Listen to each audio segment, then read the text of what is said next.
Hello and welcome everyone. हम इस course के 12 चैप्टर पर हैं जिसका नाम है prevention of money laundering act PMLA in banking. इस चैप्टर के एंड होने तक आप सीख पाएंगे मनी लॉन्ड्रिंग क्या है और कैसे उसे लागू किया जाता है, मनी लॉन्ड्रिंग के प्रोसेस और उसके methods, prevention of money laundering act PMLA क्या है, कब और कैसे पीएमएलए इंप्लीमेंट किया जाता है, पीएमएलए के तहत किस प्रकार की पनिशमेंट दी जाती है। आइए मनी लॉन्ड्रिंग के बारे में जानते हैं। मनी लॉन्ड्रिंग क्या है? काले धन को सफेद धन में बदलने की प्रक्रिया को हम मनी लॉन्ड्रिंग कहते हैं।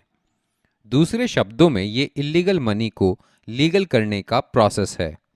ब्लैक मनी यानी काला धन, आमतौर से ये मनी क्रिमिनल सोर्सेज या बैंड किए गए माध्यम से आता है। वाइट मनी यानी सफेद धन, यहाँ मनी आता है कोई रिलायबल और सुटेबल सोर्स से। कंट्री की गवर्नमेंट को कोई टैक्स नहीं मिलता है इस मनी पर, क्योंकि ऐसे ट्रांजैक्शन का कोई रिकॉर्ड अवेलेबल नहीं है। मनी लॉन्ड्रिंग एक ऐसा प्रोसेस है जिसमें इंडिविजुअल इलीगल मनी प्राप्त करता है। मनी लॉन्ड्रिंग वर्ड इवॉल्व हुआ है यूनाइटेड स्टेट ऑफ अमेरिका के माफिया ग्रुप से। इन माफिया ग्रुप ने काफ़ी बड़ी संख्या में फाइनेंशियल ट्रांजैक्शंस किए हैं और उस सारी मनी को कन्वर्ट कर दिया है लीगल मनी में मनी लॉन्ड्रिंग प्रोसेस द्वारा। इंडिया में मनी लॉन्ड्रिंग को हवाला के नाम से भी जाना जाता है। मनी लॉन्ड्रिंग एक ऐसा प्रोसेस है जिसमें क्राइम से जनरेट किए गए मनी को वाइट मनी में ट्रांसफ़र किया जाता है। ये एक ऐसा प्रोसेस है जो मनी के इलीगल ओरिजिन को कंसील करता है। सिंपल वर्ड्स में मनी लॉन्ड्रिंग एक ऐसा एक्ट है जिसमें एक्चुअल सोर्स ऑफ मनी को हाइड करके सेकंड सोर्स बताया जाता है। मनी लॉन्ड्रिंग क्रिमिनलाइजिंग का एक ऑब्जेक्टिव ये है कि कैसे क्राइम से प्रॉफिट किया जा सकता है। इस ऑफेंस का रैशनल है कि it is very wrong for an individual या ऑर्गेनाइजेशन के लिए जब वो मनी लॉन्ड्रिंग की एक्टिविटी के लिए असिस्ट करते हैं या फिर ऐसे क्राइम से कमीशन प्राप्त करते हैं by providing financial services to them. आइए अब जानते हैं कि मनी लॉन्ड्रिंग प्रोसेस एग्जीक्यूट कैसे होता है। मनी लॉन्ड्रिंग एक क्रिमिनल ऑफेंस है जिसमें एक इंडिविजुअल ओरिजिनल मनी की उत्पत्ति कहां से होती है वो छुपाता है। इंडिविजुअल जो काले धन को सफेद धन में बदलता है उसे लॉन्ड्रर कहते हैं।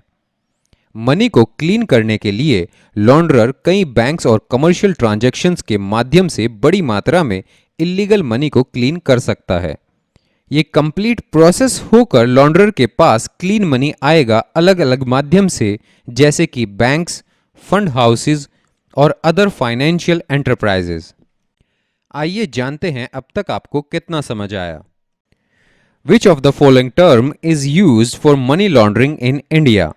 इनमें से कौन सी टर्म इंडिया में मनी लॉन्ड्रिंग के लिए यूज की जाती है? आपके पास 30 सेकंड्स हैं सही आंसर गैस करने के लिए।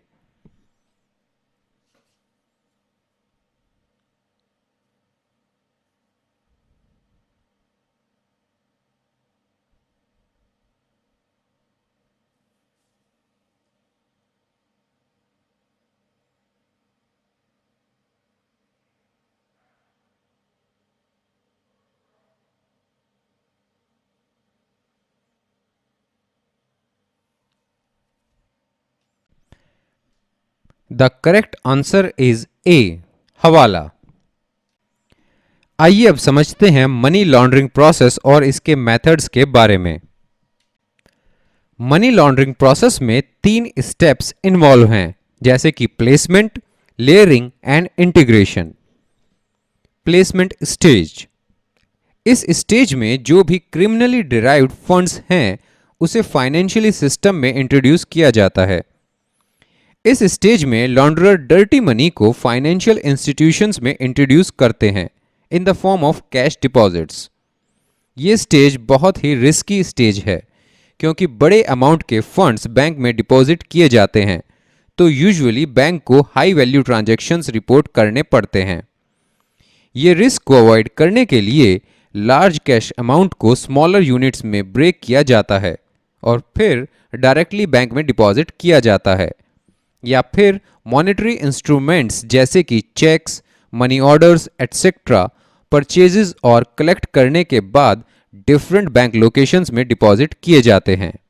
दूसरी स्टेज है लेयरिंग स्टेज। ये वो स्टेज है जिस पर फाइनेंशियल ट्रांजैक्शंस की कॉम्प्लेक्सिटी को कैमोफ्लेज किया जाता है ताकि इलीगल सोर्स के बारे में पता ना चले। इस स्टेज पर लॉन्ड्रर सीरीज ऑफ एक्टिविटी में एंगेज रहता है ताकि वो मनी को उसके ओरिजिनल सोर्स से दूर कर सके। दूसरे शब्दों में मनी को वेरियस फाइनेंशियल ट्रांजैक्शंस के माध्यम से भेजा जाता है ताकि इसका ओरिजिन बदल जाए और इसके ओरिजिनल सोर्स को ढूंढना मुश्किल हो जाए। लेयरिंग में कई bank to bank transactions involve होते हैं, अलग अलग देशों में अलग अलग नामों से अलग अलग खातों के बीच वायर ट्रांसफर, डिपॉजिट और विड्रॉल करना। लगातार खातों में पैसे की मात्रा में बदलाव करना, करेंसी को बदलना और हाई वैल्यू आइटम्स खरीदना शामिल होता है, जैसे कि घर, बोट, हीरे और कार। ये सब पैसे के रूप को बदलने के लिए खरीदा जाता है। ये मनी लॉन्ड्रिंग का बहुत ही कॉम्प्लेक्स स्टेज है और ये स्टेज का एक ही मेन काम है, वो है कैसे ओरिजिन ऑफ द मनी को ट्रेस कर पाना मुश्किल किया जा सके। कुछ इंस्टेंसेस में लॉन्ड्रर गुड्स एंड सर्विसेज के यूजेस के लिए इस मनी से पेमेंट कर सकता है और इस प्रकार उन्हें विविध रूप दे सकता है। इंटीग्रेशन स्टेज ये फाइनल स्टेज है और इसमें लॉन्डर्ड प्रॉपर्टी को री इंट्रोड्यूस किया जाता है इकोनॉमी में एज लेजिटिमेट फंड्स। इस स्टेज में लॉन्ड्रर सेलेक्ट कर सकता है to invest the funds into real estate, luxury assets या फिर बिजनेस वेंचर्स में। इस पॉइंट पर लॉन्ड्रर मनी का यूज कर सकता है बिना पकड़े जाने के डर से। इंटीग्रेशन स्टेज में लॉन्ड्रर को पकड़ना बहुत डिफिकल्ट होता है अगर प्रीवियस स्टेजेस के डॉक्यूमेंट्स नहीं हैं तो। मनी लॉन्ड्रिंग के तीनों स्टेजेस में वेरियस टेक्निक्स यूटिलाइज्ड की जाती हैं। कुछ मेजर्स अडॉप्ट किए गए हैं all over the world for money laundering और जो सबसे वाइडली यूज्ड होता है वो मेथड है स्ट्रक्चरिंग डिपॉजिट्स। इसे स्मर्फिंग भी कहा जाता है, जहां कैश को स्मॉलर डिपॉजिट अमाउंट्स में ब्रेक किया जाता है ताकि मनी लॉन्ड्रिंग का डाउट ना हो और मनी लॉन्ड्रिंग रिपोर्टिंग को भी अवॉइड कर सकें। शेल कंपनीज कुछ फेक कंपनीज हैं जो एग्जिस्ट करती हैं जिनका एग्जिस्टिंग का कोई रीजन नहीं है। ये कंपनीज डर्टी मनी एक्सेप्ट करती हैं as a payment for the goods and services, but actually में कोई भी गुड्स या सर्विसेज प्रोवाइड नहीं किया गया होता है। ये बस नकली इनवॉइसेस और बैलेंस शीट दिखाकर ट्रांजैक्शंस को लीगल बता देते हैं। Third party cheques different institutions पर बनाए गए काउंटर चेक या बैंकर के ड्राफ्ट का यूटिलाइजेशन अलग अलग थर्ड पार्टी के माध्यम से क्लियर किया जाता है। थर्ड पार्टी के चेक्स और ट्रेवलर्स चेक अक्सर खरीदे जाते हैं टू प्रोसेसिंग क्राइम। क्योंकि ये कई देशों में नेगोशिएबल है, इसलिए सोर्स ऑफ मनी को आइडेंटिफाई कर पाना डिफिकल्ट है। बल्क कैश स्मगलिंग इस स्टेज में फिजिकली स्मगलिंग होता है। कैश का दूसरे जुरिस्डिक्शन में और डिपॉजिट किया जाता है इन द फाइनेंशियल इंस्टीट्यूशन जैसे कि फॉरेन बैंक्स, जिसमें ग्रेटर बैंक सीक्रेसी मेंटेन की जाती है और money laundering enforcement less difficult होता है। वैसे तो मनी लॉन्ड्रिंग के काफ़ी तरीके हैं, लेकिन सबसे फेमस तरीका है बोगस कंपनी एस्टैब्लिश करना। बोगस कंपनीज को शेल कंपनीज के नाम से भी जाना जाता है। शेल कंपनीज ऐसी कंपनी है जो सिर्फ पेपर है और लार्ज फंड्स के ट्रांजैक्शंस होते हैं कंपनी के नाम पर। लॉन्ड्रर बैंक में से बड़ी अमाउंट का लोन लेता है और उस लोन अमाउंट से कंपनी के नाम पर मार्केट शेयर बाय किए जाते हैं। कभी लॉन्ड्रर कंपनी की प्रॉपर्टी लीज पर रखकर गवर्नमेंट से टैक्स एग्जम्पशन बेनिफिट्स लेता है और साथ ही लॉन्ड्रर कभी भी सही तरीके से इनकम टैक्स रिटर्न्स फाइल नहीं करता और इससे उसको बहुत ही बड़ा फायदा होता है। लॉन्ड्रर को ये बहुत अच्छे तरीके से पता है कि अगर कोई रेगुलेटरी बॉडीज को कंपनी के फाइनेंशियल डॉक्यूमेंट्स चेक करने हैं तो कंपनी के सारे फॉल्स जाली डॉक्यूमेंट्स तैयार रखने होंगे। मनी लॉन्ड्रिंग के दूसरे तरीके भी हैं, जैसे कि कैश स्मगलिंग, एक जगह से दूसरी जगह कैश को मूव करना, मतलब डायरेक्ट कैश मूवमेंट करना। स्ट्रक्चरिंग, फंड्स को छोटे टुकड़े में ब्रेक करके फंड्स की उत्पत्ति को छुपाना। लॉन्ड्रिंग वाया रियल एस्टेट, अलग अलग लोकेशन पर रियल एस्टेट प्रॉपर्टी में इन्वेस्ट करना। स्टॉक मार्केट स्कैम्स, बहुत ही बड़ी मात्रा में स्टॉक मार्केट शेयर खरीद कर टैक्स प्रोसीजर अवॉइड करना। आइए जानते हैं अब तक आपको कितना समझ आया। In which of the following stage do the amalgamation of all invested smaller chunks of money happen? इनमें से मनी लॉन्ड्रिंग की किस स्टेज पर इन्वेस्ट की गई छोटी छोटी अमाउंट का अमालगमेशन यानी कि मर्जर होता है? आपके पास 30 सेकंड हैं सही आंसर गैस करने के लिए।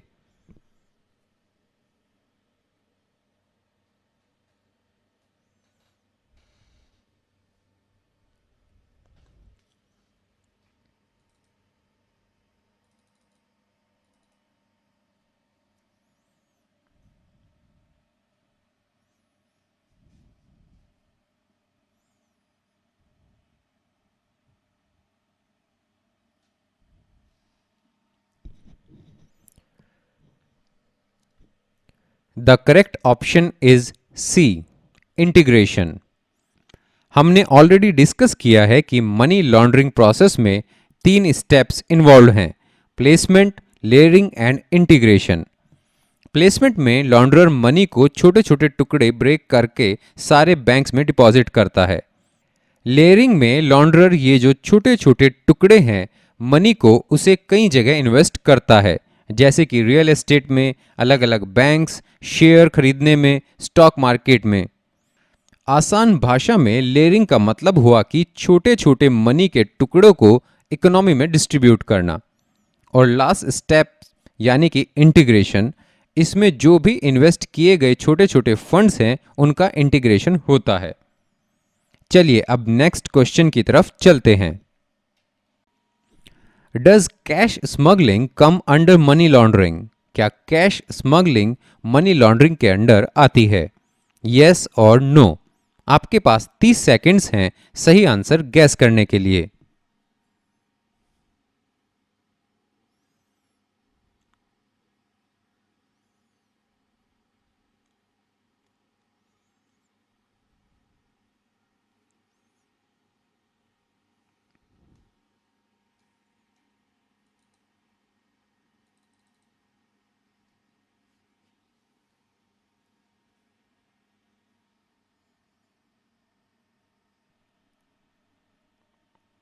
सही ऑप्शन है yes, cash smuggling money laundering के अंडर आती है।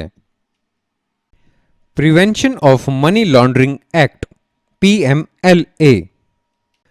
मनी लॉन्ड्रिंग एक इंटरनेशनल फिनोमिना या घटना भी कह सकते हैं। ट्रांजैक्शनल कोऑपरेशन बहुत इंपॉर्टेंट है इस रिस्क के साथ फाइट करने के लिए। काफ़ी तरीके का इस्तेमाल किया गया है ताकि इस प्रॉब्लम को इंटरनेशनल लेवल पर रिजॉल्व कर सकें।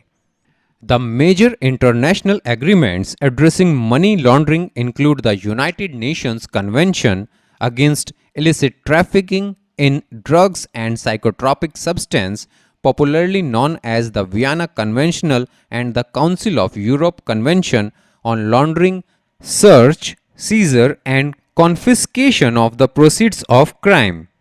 इंडिया में एनेक्टमेंट ऑफ PMLA के पहले 2002 में मेजर स्टैच्यूज जिसने इनकॉर्पोरेट होकर मनी लॉन्ड्रिंग के प्रॉब्लम्स को एड्रेस किया था वो हैं the income tax act 1961, the conservation of foreign exchange and prevention of smuggling activities act 1974, the smugglers and foreign exchange manipulators act 1976, the narcotic drugs and psychotropic substance act 1985, the Benami Transactions Act 1988, the Prevention of Illicit Trafficking in Narcotic Drugs and Psychotropic Substances Act 1988, the Foreign Exchange Management Act 2000।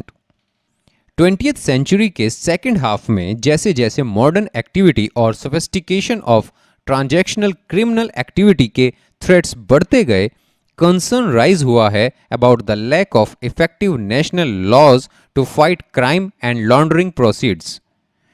India के separate laws smuggling, narcotics, foreign trade violations, foreign exchange manipulations etcetera से deal करने के लिए और special legal provisions को prevent करता है detention और फॉरफीचर ऑफ प्रॉपर्टी एटसेट्रा को।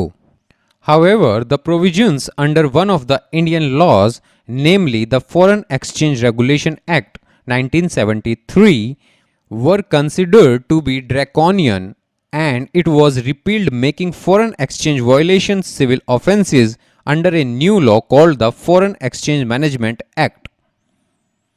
PMCLA का मतलब है prevention of money laundering act, और जैसा कि आप देख सकते हैं यहाँ नाम खुद सजेस्ट करता है कि इस एक्ट को बनाया गया था ताकि हम हमारी कंट्री में मनी लॉन्ड्रिंग स्प्रेड होने से रोक सकें।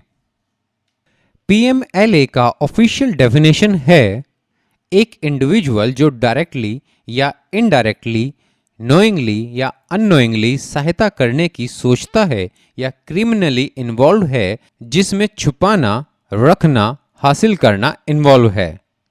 एक इंडिविजुअल डायरेक्टली या इनडायरेक्टली क्राइम में आगे बढ़ता चला जाता है, जिससे एक्टिविटीज जैसे कि स्केड्यूल ऑफेंस या वैल्यू ऑफ प्रॉपर्टी जैसी कुछ उत्पत्ति होती है। प्रॉपर्टी टाइटल डॉक्यूमेंट्स के साथ हर डिस्क्रिप्शन की प्रॉपर्टी का एक टाइप है, वो चाहे जहां भी लोकेटेड है। साल 1998 में मनी लॉन्ड्रिंग बिल को बनाया गया था और लागू भी किया गया था। उसके बाद साल 2002 में बिल पास हुआ था, prevention of money laundering act 2002।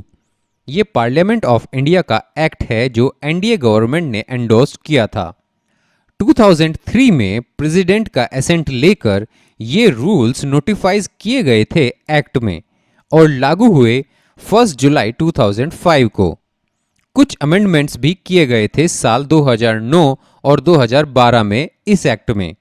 Last amendment 2012 का अप्रूव किया था प्रेसिडेंट ने 3 जनवरी 2013 में, और ये लॉ लागू किया गया था फरवरी 15, 2013 से। पीएमएलए का मेन काम है मनी लॉन्ड्रिंग एक्टिविटी को कम करना।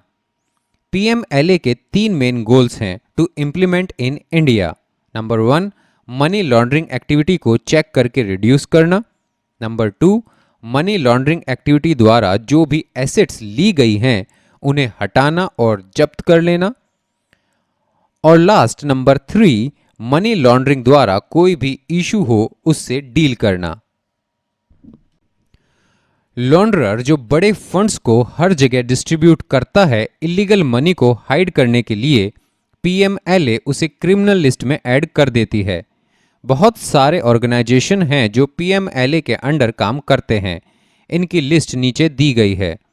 इन सारी ऑर्गेनाइजेशन को पीएमएलए के रूल्स एंड रेगुलेशंस फॉलो करने पड़ते हैं। ये हैं financial institutions, banks, mutual fund houses और insurance companies. Government bodies under PMLA. PMLA के तहत कुछ गवर्नमेंट एंटिटीज को स्पेशल पावर दिए गए हैं, जैसे कि directorate of enforcement ED, financial intelligence unit FIU, customs and central excise departments, income tax authorities, reserve bank of India RBI, securities and exchange board of India SEBI, insurance regulatory and development authority IRDA, forward markets commission और pension fund regulatory and development authority.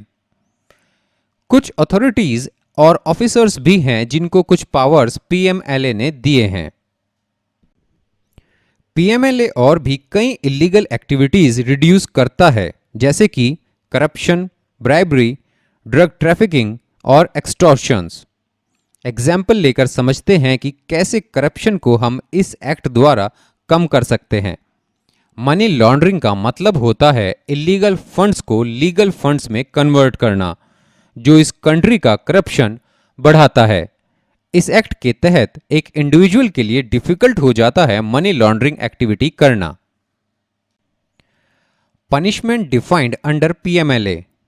Money launderers को नीचे mention की गई punishments मिलती हैं अगर money laundering के crime में वो इंडिविजुअल गिल्टी हैं तो 3 से 7 साल की कठिन सजा और बिना किसी लिमिट का जुर्माना।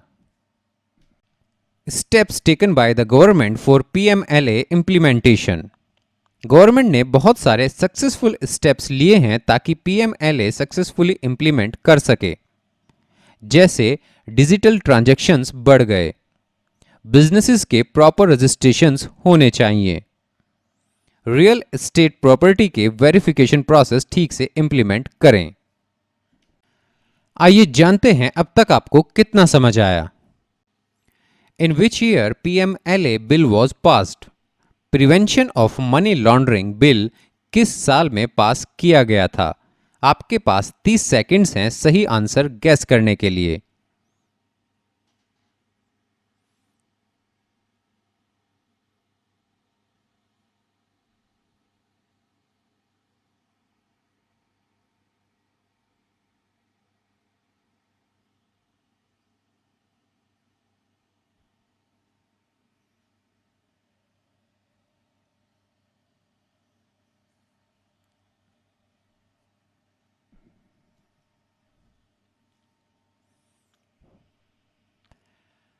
The correct option is a, prevention of money laundering bill यानी कि पीएमएलए 2002 में पास किया गया था।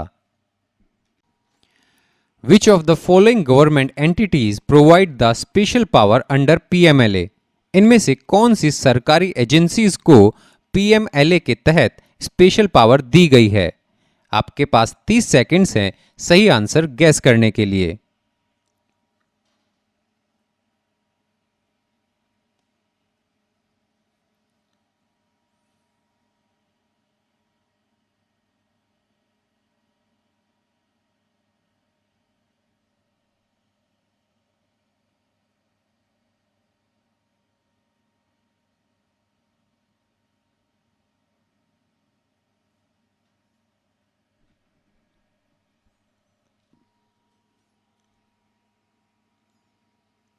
The correct option is D, all of the above.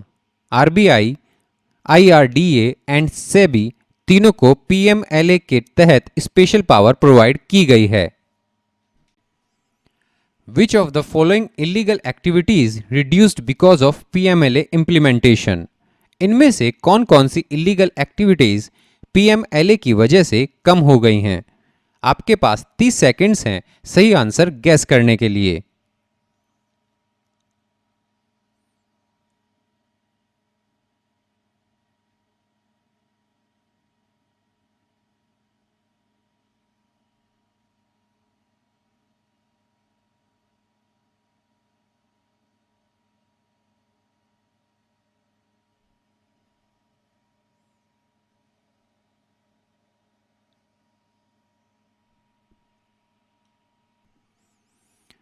The correct option is D, all of the above. Corruption, bribery and drug trafficking ये तीनों अपराधों में कमी आई है पीएमएलए के इम्प्लीमेंटेशन की वजह से। There are some frequently asked questions related to this topic. Let me cover those questions for you. क्या पीएमएलए एक्ट पूरे इंडिया पर लागू होता है? The answer is yes. PMLA act पूरे इंडिया पर लागू है और इसमें जम्मू एंड कश्मीर राज्य भी इंक्लूडेड है। क्या करंट बैंक अकाउंट से ह्यूज फंड्स ट्रांजैक्शंस पॉसिबल हैं? The answer is no. Current bank account से बड़ी मात्रा में फंड्स का ट्रांजैक्शन नहीं होगा, वो मनी लॉन्ड्रिंग एक्ट में आ जाएगा अगर आपके पास ये प्रूफ नहीं है कि बैंक में अवेलेबल फंड्स वाइट मनी है। क्या हर एक फाइनेंशियल एंटरप्राइज को पीएमएलए के इंस्ट्रक्शंस फॉलो करने होंगे? The answer is yes. ये ज़रूरी है कि हर एक फाइनेंशियल इंस्टीट्यूशंस जैसे कि बैंक्स, फंड हाउसेज, एटसेट्रा सारे पीएमएलए के इंस्ट्रक्शंस फॉलो करें।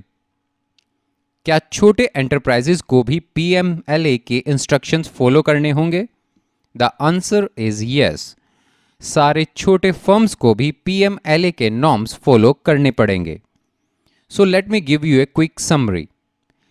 मनी लॉन्ड्रिंग जैसे अपराध के अगेंस्ट लड़ना एक मुश्किल प्रोसेस है, क्योंकि जो भी क्रिमिनल्स इसमें इन्वॉल्व होते हैं वो लगातार नए नए तरीकों को खोजते रहते हैं अपने मोटिव को हासिल करने के लिए और अपनी ब्लैक मनी को वाइट करने के लिए।